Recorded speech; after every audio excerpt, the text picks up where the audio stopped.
چار نبی جن کو اللہ تعالیٰ نے ابھی تک زندہ رکھا ہوا ہے۔ مختلف احادیث اور روایات کی روشنی میں چار ایسے معتبر انبیاء کرام کا ذکر ہے کہ جن کو اللہ تعالیٰ نے ابھی تک زندہ رکھا ہے، لیکن سوال یہ ہے کہ وہ چار نبیوں کو اللہ پاک نے کہاں رکھا ہے، وہ کب تک زندہ رہیں گے؟ ناظرین گرامی، پہلے نبی جن کو اللہ پاک نے موت نہیں دی اور جن کو ہمیشہ زندہ رہنے کا ذکر اللہ پاک نے خود قرآن میں کیا ہے، وہ عیسیٰ علیہ السلام ہیں۔ جب حضرت عیسیٰ علیہ السلام نے نبوت کا اعلان کیا تو انہوں نے اپنے ارد گرد کے لوگوں کو جمع کر کے فرمایا، میں آپ کو اللہ کے دین کی دعوت دیتا ہوں۔ وہ لوگ یہودی قوم سے تھے، انہوں نے کی دینی کتاب میں لکھا تھا کہ اللہ کے ایک نبی آئے گا جو یہودیوں کے دین کو ختم کر دے گا۔ اس ڈر سے انہوں نے حضرت عیسیٰ علیہ السلام کو قتل کرنے کا منصوبہ بنا لیا۔ آپ یہودیوں کو اللہ کے دین کی دعوت دیتے رہے پر ان پر کوئی پرواہ نہ ہوتی۔ جب آپ علیہ السلام کو یقین ہو گیا اب یہ لوگ میری بات کا یقین نہیں کریں گے، جہالت پر ہی رہیں گے، ایک دن آپ نے سب یہودیوں کو اکٹھا کیا اور کہا، آپ میں سے کون ہے اللہ کے دین پر ایمان لائے گا؟ ان میں سے تقریباً 12 یا 19 لوگوں نے اللہ پر ایمان لایا اور کہا کہ ہم مسلمان ہوئے ہیں، عیسیٰ علیہ السلام ہماری بخشش کا ذریعہ بنیں گے۔ باقی لوگوں نے دین اسلام قبول نہ کیا۔ یہودی رہے، ایک ایسا وقت آیا کہ یہودیوں نے آپ علیہ السلام کو قتل کرنے کا پکا منصوبہ بنا لیا۔ انہوں نے ایک توتیا نوس نامی شخص کو مقررہ کیا، وہ آپ کو قتل کر دے گا۔ جب توتیا نوس نے آپ علیہ السلام کے پاس جا رہا تھا تو اللہ تعالیٰ نے ایک فرشتے کو حکم دیا، جاؤ حضرت عیسیٰ علیہ السلام کو عثمان کی طرف اٹھا لو۔ وہ فرشتہ اللہ کے حکم کی تعمیل کرتے ہوئے آپ کو عثمان کی طرف اٹھا لایا۔ جب آپ عثمان پر پہنچ گئی، آپ کی ملاقات آپ کے والدہ سے ہوئی۔ آپ کی والدہ نے آپ کو گلے لگایا کر پیار کیا تو آپ نے فرمایا، اماں جان، ہم روز قیامت ملیں گے جب آپ کو زمین سے اٹھایا جائے گا۔ تو آپ علیہ کی عمر 33 سال تھی۔ حضرت ابراہیم علیہ السلام تو آپ کو بدلی کے ذریعے آسمان پر لے گئے۔ پھر یہودیوں باہر کھڑے توتیا نوس کا انتظار کر رہے کہ کب توتیا نوس حضرت عیسیٰ کو ختم کر کے باہر آئے گا۔ کافی دیر کے بعد وہ سارے آپ علیہ السلام کے گھر گئے۔ انہوں نے وہاں ایک شخص کو پایا جس کا چہرہ آپ علیہ السلام جیسا تھا۔ انہوں نے اس کو قتل کر دیا۔ قتل کرنے کے بعد انہوں نے دیکھا یہ چہرہ تو عیسیٰ علیہ السلام جیسا ہے، پھر یہ تو ہمارا بھیجا ہوا توتیا نوس ہے۔ یہ ماجرا دیکھ کر دو گروہوں میں تقسیم ہو گئے اور آپس میں ہی لڑنے جھگڑنے لگے۔ اس لڑائی میں بہت زیادہ یہودیوں کا قتل ہوا۔ اللہ پاک سورۃ النساء کی آیت نمبر 157 اور 158 میں اس واقعے کو یوں فرماتا ہے، اور ان لوگوں اس کے کہنے یعنی فخری دعویٰ کی وجہ سے بھی کہ ہم نے اللہ کے رسول مریم کے بیٹے عیسیٰ مسیح کو قتل کر ڈالا ہے، حالانکہ انہوں نے ان کو قتل نہ کیا نہ ہی انہیں سولی چڑھایا، مگر ہوا یہ کہ ان کے لیے کسی کو عیسیٰ علیہ السلام کا ہم شکل بنا دیا، اور بے شک جو لوگ ان کے بارے میں اختلاف کر رہے ہیں وہ یقیناً اس کو قتل کے حوالے سے شک میں پڑے ہوئے ہیں۔ انہیں حقیقت حال کا کچھ بھی علم نہیں مگر یہ کہ گمان کی پیروی کر رہے ہیں، بلکہ انہوں نے عیسیٰ علیہ السلام کو یقیناً قتل نہیں کیا، انہیں اپنی طرف آسمان پر اٹھا لیا، اور اللہ کے غالب حکمتوں والا ہے۔ حدیث نبوی میں کہ حضرت عیسیٰ علیہ السلام قیامت سے پہلے زمین پر آئیں گے، سنت نبوی صلی اللہ علیہ وآلہ وسلم کے مطابق زندگی بسر کریں گے۔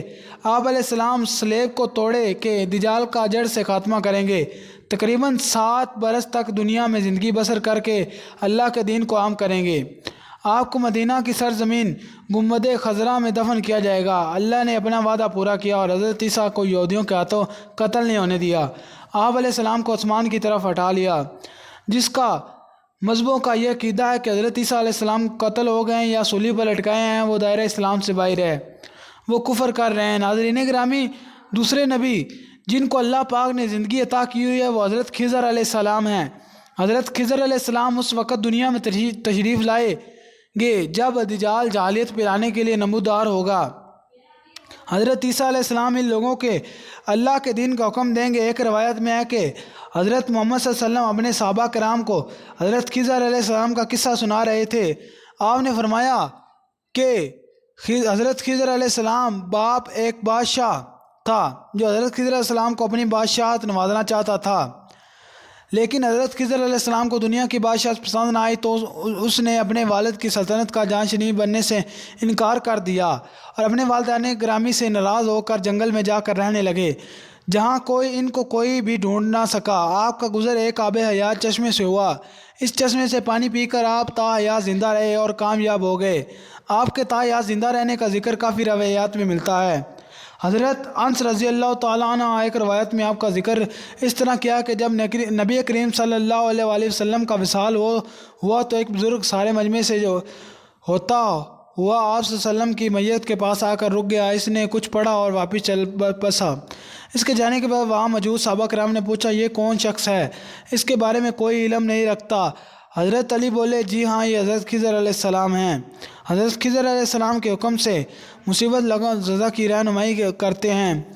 آپ علیہ السلام لوگوں کی اصلاح کر کے ان کو اللہ کے حکم کے مطابق زندگی بسر کرنے کا حکم دیتے ہیں۔ ایک روایت میں ہے کہ حضرت خضر علیہ السلام سمندروں میں مصیبت زدہ کی مدد کرتے ہیں۔ حضرت خضر بہت نیک اور خدا ترس انسان تھے۔ کچھ روایت میں ہے جو بندہ حضرت خضر کی کنیت ابو العباس بلیان بن ملکان اور اس کے آباء و اجداد کا نام رکھے گا تو اس کو مرتے وقت کلمہ نصیب ہوگا۔ حضرت عیسیٰ اور حضرت خضر علیہ السلام کے بعد تیسرے نبی جو ابھی تک زندہ ہیں ان کا نام حضرت الیاس علیہ السلام ہے۔ آپ کا ذکر قرآن مجید میں 2 جگہوں پر موجود ہے۔ تفسیر ماہری میں مذکورہ ہے کہ حضرت الیاس علیہ السلام ایک نورانی گھوڑے پر بٹھا کر آسمان کی طرف لے جایا گیا تھا۔ حضرت انس رضی اللہ تعالیٰ عنہ سے مروی ہے کہ میرا اور حضرت محمد صلی اللہ علیہ وسلم کا گزر ایک پہاڑی سے ہوا، وہاں سے گزرتے ہوئے ہمیں ایک آواز سنائی دی، اللہ مجھے بھی حضرت محمد صلی اللہ علیہ وسلم کو امتی بنا دے۔ یہ آواز سنتے ہی اللہ کے نبی نے فرمایا مجھے اے انس رضی اللہ تعالیٰ عنہ اس آواز کا پتہ لگاؤ، یہ آواز کون سی ہے؟ حضرت انس فرماتے ہیں کہ جب میں اس کی پہاڑی کے اندر گیا تو دیکھتا ہوں کہ ایک سفید پوش بزرگ کی عبادت میں مشغول تھا۔ جب اس نے مجھے دیکھا اور کہا اے بندہ تو محمد صلی اللہ علیہ وسلم کا صحابی ہے؟ تو حضرت انس نے کہا ہاں۔ میں نے جواب دیا۔ اس بندے نے کہا میرا اسلام محمد کو پہنچا دینا اور محمد صلی اللہ علیہ وسلم سے عرض کرنا حضرت الیاس علیہ السلام آپ کو ملنا چاہتے ہیں۔ واپس آ کر حضرت الیاس علیہ السلام کا پیغام دیا تو آپ صلی اللہ علیہ وسلم نے مجھے ساتھ لے کر وہاں چلے گئے۔ حضرت الیاس علیہ السلام کے پہنچے تو مجھے پیچھے ہٹ گیا۔ حضرت محمد صلی اللہ علیہ وسلم اور حضرت الیاس علیہ السلام کافی دیر تک آپس میں بات چیت کرتے رہے۔ اللہ کی طرف سے آسمان سے کھانا نازل ہوا تو حضرت محمد صلی اللہ علیہ وسلم نے مجھے بھی پاس بلایا اور ہم تینوں نے مل کر کھانا کھایا۔ جب کھانا ختم ہوا تو دیکھا ایک سفید پرندہ آسمان سے نیچے کی طرف آ رہا ہے اور وہ حضرت ادریس علیہ السلام کے پاس آیا اور حضرت الیاس علیہ السلام اس پر سوار ہو کر آسمان کی طرف چلے گئے۔ کچھ علماء نے لکھا ہے کہ حضرت خضر اور حضرت الیاس علیہ السلام ہر رمضان شریف میں بیت المقدس میں تشریف لاتے ہیں اور روزہ رکھتے ہیں، حج کے موقع پر حج ادا کرتے ہیں، دکھائی دیتے ہیں۔ یہ دونوں نبی بر و بحر میں مصیب زدہ لوگوں کو مدد فرماتے ہیں۔ چوتھے نبی جو ابھی تک زندہ ہیں وہ حضرت ادریس علیہ السلام ہیں۔ آپ علیہ السلام کے بارے میں زندہ ہونے کی یہ روایت ملتی ہے کہ قرآن مجید میں سورہ مریم کی آیات 56 اور 57 میں آپ کا ذکر ہے۔ اس طرح ملتا ہے کہ وہ ایک نیک پرہیزگار انسان اور نبی تھے۔ اللہ تعالیٰ نے حضرت ادریس علیہ السلام کو جنت سے اٹھا لیا۔ شب معراج کے موقع پر چوتھے آسمان پر حضرت محمد صلی اللہ علیہ وآلہ وسلم اور حضرت ادریس علیہ السلام کی ملاقات ہوئی۔ حضرت ادریس علیہ السلام کا چھٹا آسمان پر ہونے کا ذکر بھی ملتا ہے۔ حضرت ادریس علیہ السلام زمین کی سیر و سیاحت کے لیے اللہ تعالیٰ کے ساتھ کے ذکر میں مشغول رہتے۔ حضرت ابن عباس رضی اللہ تعالیٰ عنہ فرماتے ہیں کہ حضرت ادریس علیہ السلام ایک درزی کا کام کرتے تھے۔ آپ کپڑوں کی سلائی کرتے جاتے اور اللہ کا ذکر بھی بلند کرتے جاتے۔ جب شام ہوتی تو آپ کی نیکیاں بے تحاشا ہو جاتی۔ زمین پر رکھنے والے انسانوں سے سب سے زیادہ نیکیاں آپ کی ہیں، اللہ تعالیٰ کے ہاں شمار ہوتی ہیں۔ آپ کو زندہ آسمان کی طرف اٹھا لیا تھا۔ آپ نے موت کے فرشتے سے کہا کہ مجھے موت کا مزہ چکھنا ہے۔ آپ کے کہنے پر موت کا فرشتے نے آپ کی جان نکال لی اور پھر اللہ کے حکم سے آپ کو دوبارہ زندہ کر دیا۔ آپ نے فرشتوں سے درخواست کی کہ میں دوزخ کو دیکھنا چاہتا ہوں۔ پھر آپ کو دوزخ میں لے جایا گیا۔